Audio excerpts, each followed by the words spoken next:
All right, this is the most accurate way to track your food. Now, before you say it seems tedious, that seems like it takes a lot of time, anything worthwhile takes practice. So you can either have that mindset going into it, or you can give it a fair shot and see how simple, not easy, but how simple it can be to take control of your nutrition. So for example, lunch today, I'm starting with my veggies, and depending on your goals, sometimes if you're doing a good job getting your veggies in, you're pretty balanced, I'd say don't even bother tracking them. I like to track them just to be 100% accurate because all calories matter.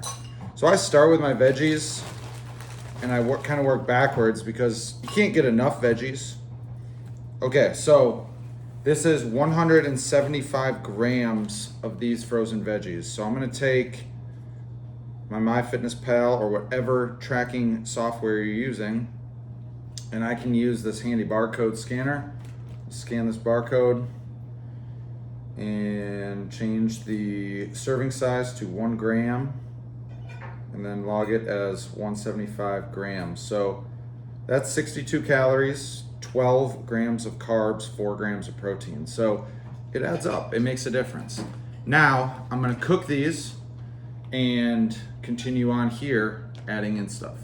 All right, now one place where calories can add up pretty quick is with oil. So I recommend using a pure avocado oil spray, but for the purpose of this video, I'm gonna show you how quickly this stuff can add up. Olive oil is very heart healthy, it's very good for you, but what I'm gonna do is I'm gonna set it on the scale, I'm gonna zero out the scale. So right now it's reading 0 grams. So take it, put it in the pan here, quick drizzle.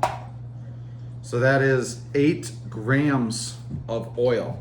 So again, I'm gonna go in, log it, olive oil, 8 grams. That is 8 grams of fat, 71 calories right there in the pan. That is going to get absorbed by the vegetables, the noodles, and the beef that I end up putting in here. So I'm gonna cook these veggies up. While my vegetables are cooking, I'm gonna get going on the rest of my meal. So again, depending on what your goals are, you're gonna reverse engineer this. And this is something that takes practice. Like how do we figure out how much of this to have? Well, I know for this meal, I want it to be at about 70 to 80 grams of carbohydrates. So I've already used up 12 from my veggies. So the rest of it today is gonna come from these already cooked noodles that we had with spaghetti last night. So I'm gonna go in MyFitnessPal before I measure them and see how many grams of cooked spaghetti noodles I wanna have here to get my meal in that 70 to 80 grams of carbs range. So I'm gonna look through here. I got my entry spaghetti noodles cooked, that's key.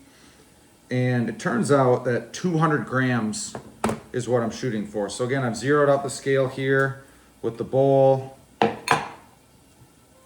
Putting my hands all over the noodles. They're my noodles, I'll do what I want. So that's at 134, 180. Oop, 214, too much. 200 on the dot. So I've got 200 noodles in here right now. All right, last but not least, we've got our protein. This is leftover lean boneless pork chop from Sunday night, so a couple nights ago. And I've already portioned this out. This is 4 ounces cooked. This helps me hit exactly what I'm going for at this meal. So I'm gonna chop it up. Get it into bite-sized pieces here. That's good. I'm gonna add it to my noodles here. So yep, 4 ounces, perfect. So now I could heat these up in the microwave, which I'm gonna do quickly, but then I'm gonna add them to the pan of the vegetables here, which are still cooking, just to kind of let some of the flavors get together, and then I'll add a little bit extra stuff just to add it flavor, and then that's the whole meal. All right, so just microwave the noodles and the pork for about a minute, warm enough, but I'm gonna add it to the pan here. Then as far as flavors go, I'm gonna go with kind of a Thai dish today.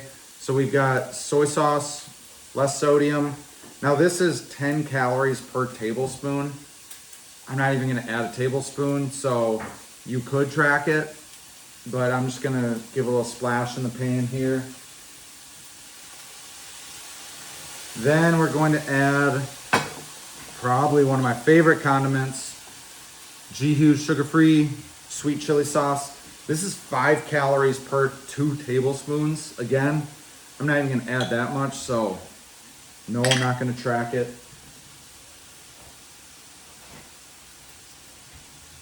All right, so that's all in the pan now. I'm gonna cook it for a little bit longer, stir it up, and then we're gonna enjoy it. So everything's tracked, everything's managed.